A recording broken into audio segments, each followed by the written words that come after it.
السلام علیکم ویورز، میں ہوں شاکر سورنگی۔ ویورز، پارلیمنٹ نے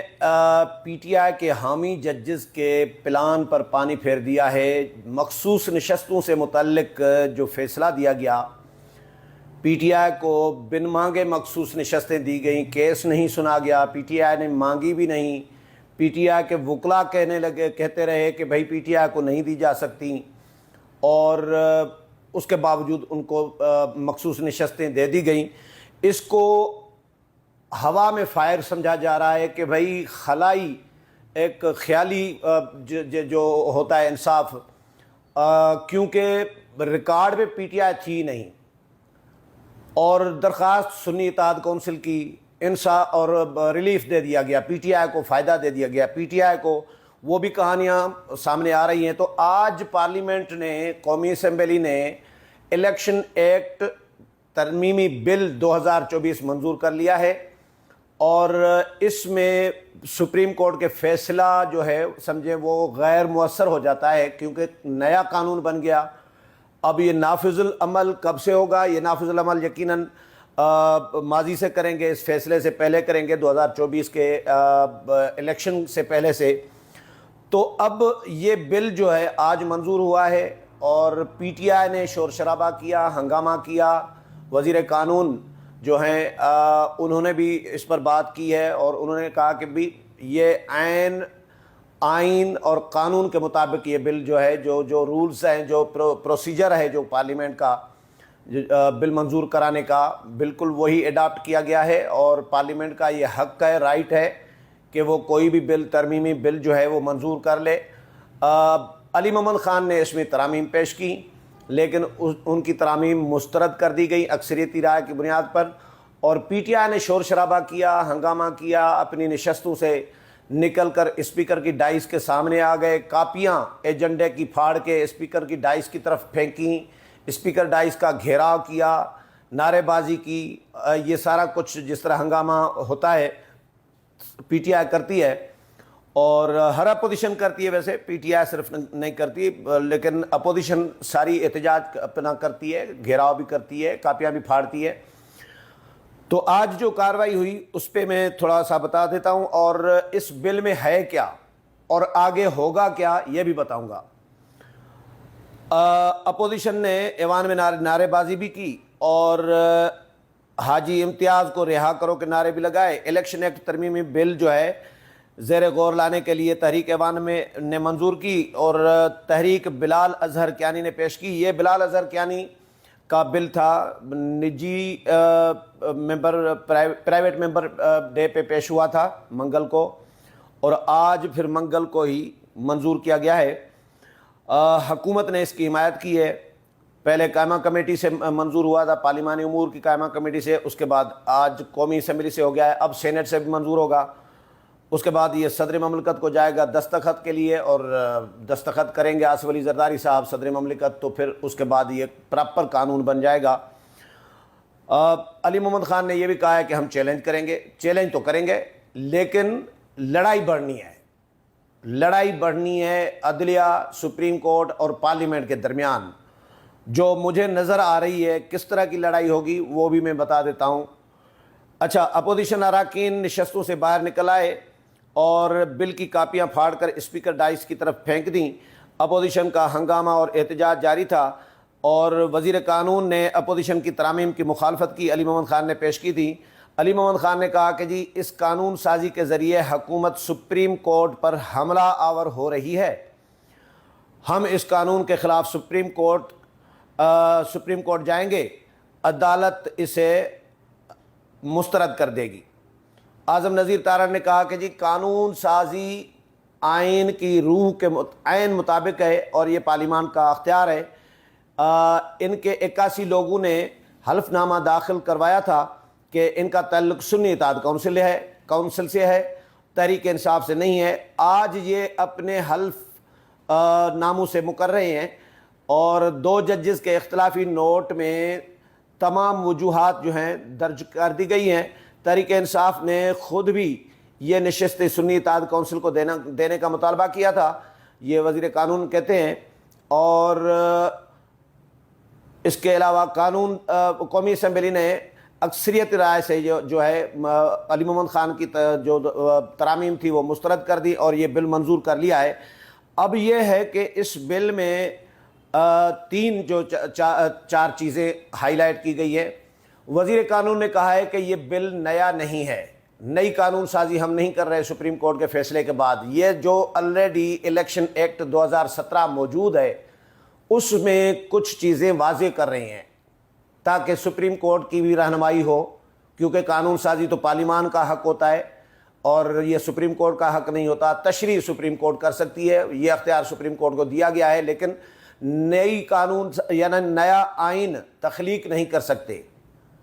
جس طرح اس میں تخلیق کیا گیا ہے، دو معزز ججز نے بھی کہا ہے جنہوں نے اختلافی نوٹ تفصیلی اپنا جاری کیا ہے، انہوں نے لکھا ہے کہ 8 جو معزز ججز ہیں انہوں نے آئین کی کچھ آرٹیکلز معطل کیے ہیں اور کچھ نئی شکیں ہوا میں شامل کی ہیں۔ شکوں کا نام کیا ہوگا کچھ پتہ نہیں ہے، نمبر کیا ہوگا کچھ پتہ نہیں ہے، بس ایسے ہی ڈال دیے ہیں، یہ معزز ججز کہہ رہے ہیں۔ تو اب یہ ہے کہ اس میں ایک چیز کلیئر کی گئی ہے کہ بھائی جو جماعت، جس طرح پی ٹی آئی کو پارلیمانی پارٹی کا درجہ دے دیا گیا ہے، قرار دے دی گئی ہے سپریم کورٹ کے 8 ججز کی طرف سے، تو نئی قانون سازی یہ جو تشریح کی گئی ہے اس میں یہ کہا گیا ہے کہ جو جماعت الیکشن نہیں لڑی اس کو پارلیمانی پارٹی قرار نہیں دیا جا سکتا۔ یہ یعنی پی ٹی آئی ریورس ہو جائے گی پارلیمانی پارٹی کا فیصلہ۔ اور دوسرا، جس جماعت نے ترجیحی فہرست جو ہے مخصوص نشستوں کی الیکشن کمیشن میں جمع نہیں کرائی تو مخصوص نشستیں اس کو بھی نہیں دی جا سکتی، یعنی پی ٹی آئی نے بھی جمع نہیں کرائی، پی ٹی آئی تو الیکشن ہی نہیں لڑی تھی۔ اور دوسرا جو سنی اتحاد کونسل ہے اس نے بھی الیکشن نہیں لڑا اور وہ بھی پارلیمانی پارٹی نہیں بن سکتی ویسے اصولاً، کیونکہ انہوں نے کسی ایک بندے کو ٹکٹ جاری نہیں کیا۔ صاحبزادہ حامد رضا جو سنی اتحاد کونسل کے سربراہ ہیں وہ خود آزاد حیثیت سے الیکشن لڑے۔ تو یہ دونوں جماعتیں پارلیمانی پارٹی نہیں بن سکتی اور دونوں جماعتیں مخصوص نشستوں کی حقدار اس لیے نہیں ہیں کیونکہ الیکشن کمیشن میں مخصوص نشستوں کی فہرست ترجیحی جو جمع کرانی تھی وہ وقت پہ جمع نہیں کرائی۔ اور اس کے علاوہ ایک اور چیز بھی کلیئر کی گئی ہے، اس میں 3 نکات ہیں بیسیکلی، کہ ایک تو مخصوص نشستیں اس جماعت کو نہیں مل سکتی جو مخصوص نشستوں کی فہرست جمع نہیں کرائی تھی، اور دوسرا 3 دن میں ایک نکتہ یہ بھی ہے کہ آزاد ممبران جب الیکشن لڑ کے آئیں گے تو ان کے پاس 3 دن کا وقت ہوگا، 3 دن میں اگر وہ کسی جماعت کو جوائن کرتے ہیں تو ٹھیک، نہیں تو وہ آزاد ہی رہیں گے۔ سپریم کورٹ نے 15 دن دے دیے ہیں، آئین میں 15 دن کا ذکر ہی نہیں ہے، یعنی سپریم کورٹ کا فیصلہ آئین اور قانون کو بالائے طاق رکھ کر سائیڈ پہ رکھ کر اپنے ذہن سے دیا گیا ہے معزز ججز صاحبان نے، کیونکہ ان کا تعلق پی ٹی آئی کے ساتھ ہے، عمران خان کے ساتھ ہے، ان کی فیملیز کے حوالے سے کہا جاتا ہے کہ وہ پی ٹی آئی کے ساتھ ہیں، اسی لیے پی ٹی آئی کو اور پی ٹی آئی کے جو کیسز ہوتے ہیں ان میں ان کی دلچسپی بھی نظر آتی رہی ہے اور پی ٹی آئی کو ریلیف بھی دیتے رہے ہیں۔ منصور علی شاہ صاحب پہ لوگ حیران تھے، لیکن کل ہی پتہ چلا، کل طیب بلوچ کے ساتھ جو پروگرام میں نے کیا تھا اس میں ہم نے ذکر کیا ہے کہ منصور علی شاہ صاحب کا پرانا دیرینہ تعلق نکلا ہے عمران خان کے ساتھ۔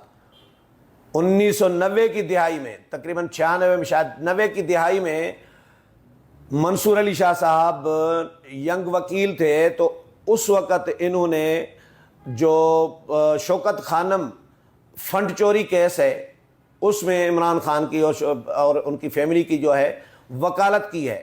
تو یہ پرانا تعلق ہے۔ اور سائفر میں بھی مکمل کمپلیٹ جسٹس کے نام پہ عمران خان کو ریلیف دے دیا گیا، ضمانت دے دی گئی، اور ابھی بھی جو پارٹی آئی نہیں ہے عدالت میں، پیش نہیں ہوئی، درخواست نہیں دی، اس کے وکیل پیش نہیں ہوئے، ان کو پارٹی نہیں بنایا گیا، انہوں نے نشستیں نہیں مانگی، وہ خود کہہ رہی تھی کہ بھائی یہ سنی اتحاد کونسل کو دیں، پی ٹی آئی کے وکلا بھی کہتے رہے کہ بھائی یہ پی ٹی آئی کو نہیں دی جا سکتی نشستیں، لیکن وہ ہمارے معزز ججز صاحب قابل احترام جو ہیں انہوں نے کہا کہ نہیں جی یہ کمپلیٹ جسٹس یہ ہے کہ پی ٹی آئی کو یہ ملے. Complete justice P T I کے لیے ہے, صرف باقیوں کے لیے نہیں ہے. عمران خان کے لیے, پی ٹی آئی کے لیے, ہماری اعلیٰ عدالت جو ہے اس کے معزز کچھ جج صاحبان کے پاس کمپلیٹ جسٹس کا تصور جو ہے وہ صرف عمران خان اور پی ٹی آئی کے لیے ایسا لگ رہا ہے. تو آج قومی اسمبلی نے جو بل منظور کیا ہے, اس کے بعد اب سپریم کورٹ میں پی ٹی آئی چیلنج کرے گی. سپریم کورٹ اس پہ کیا کرتی ہے, مجھے ایسا لگ رہا ہے کہ یہ لڑائی بڑھنی ہے پارلیمنٹ اور سپریم کورٹ کے درمیان. جسٹس بندیال جب چیف جسٹس تھے اس وقت بندیال صاحب اسی طرح کئی فیصلے دیتے تھے. انہوں نے تو چلو بندیال صاحب ایک سماعت تو کرتے تھے نا, نوٹس وہ بھی حکومت کو, پی ڈی ایم کی حکومت کو نوٹس نہیں جاری کرتے تھے, وہ بھی یک طرفہ ٹریفک چلاتے تھے اور ایک ہی پی ٹی آئی کے وکلاء کو سن کے فیصلہ دے دیتے تھے اور ایک ہی سماعت میں فیصلہ دیتے تھے. ایسا بھی نہیں ہے کہ چلو 2-4 دن کیس چلا کو تفصیلی نہ جی, پی ٹی آئی کے وکلاء کو صرف سننا ہے ہاں جی, اور اس کے بعد فیصلہ دے دینا ہے. حکومت کو نوٹس بھی نہیں دینا, پارٹی بھی نہیں بنانا. تو پارلیمنٹ کیا کرتی تھی, ایسے فیصلوں کو ریجیکٹ کر دیتی تھی قرارداد منظور کر کے, اور حکومت کو پابند بناتی تھی پارلیمنٹ کہ بھائی پارلیمنٹ سپریم ہے, حکومت تو چلو عمل درآمد کرنا چاہ رہی ہے لیکن پارلیمنٹ منع کر رہی ہے. حکومت کو پابند بناتی ہے کہ یہ آئین اور قانون سے ماورا فیصلہ ہے, یہ انصاف نہیں ہے, اس لیے اس پر عمل درآمد کرنے کی حکومت پابند نہیں ہے, اور حکومت کو پابند کیا جاتا ہے کہ وہ عمل درآمد نہ کرے. اسی طرح یہ 2 ججز کا فیصلہ آیا ہے. ایک سندھ بار کونسل کی ایک درخواست تھی, مشرف کے ایمرجنسی کے حوالے سے جو فیصلہ آیا تھا اس میں 14 ججز کہہ چکے ہیں, 14 ججز کہہ چکے ہیں سپریم کورٹ کے کہ جو فیصلہ آئین اور قانون سے ماورا ہو یا آئین اور قانون کے مطابق نہ ہو, کوئی بھی ادارہ اس فیصلے پر عمل درآمد کا پابند نہیں ہے. یہ تو 8 ججز ہیں جنہوں نے فیصلہ دیا ہے, لیکن 14 ججز کا فیصلہ موجود ہے کہ بھائی آپ عمل درآمد کرنے کے پابند نہیں ہیں. یہ موجودہ جو 2 ججز صاحبان نے مخصوص نشستوں پہ جو اختلافی نوٹ لکھا ہے تفصیلی, اس میں بھی انہوں نے یہی کہا ہے کہ بھائی کوئی بھی اس پر عمل درآمد کا پابند نہیں ہے. تو یہ ججز میں بھی لڑائی بڑھنی ہے, اور یہ پارلیمنٹ اور عدلیہ کے درمیان جو پی ٹی آئی کے حامی ججز ہیں, عمران پروجیکٹ کے جو ججز کہلاتے ہیں یا کہے جاتے ہیں, تو ان کے درمیان اور پارلیمنٹ کے درمیان اب لڑائی مزید بڑھنی ہے اس بل کے بعد. لیکن یہ بھی ہو سکتا ہے کہ پی ٹی آئی سے نشستیں واپس بھی ہو سکتی ہیں, لیکن اب دیکھتے ہیں یہ تفصیلی فیصلہ جب آئے گا اس میں چیزیں سامنے آئیں گی کہ معزز جج صاحبان کیا کہتے ہیں کہ انہوں نے کس بنیاد پر یہ فیصلہ دیا اور پی ٹی آئی کو نشستیں دیں. امید ہے پروگرام پسند آئے ہوگا, اگلے پروگرام میں پھر ملاقات ہوگی, تب تک کے لیے اجازت چاہتا ہوں. اللہ حافظ.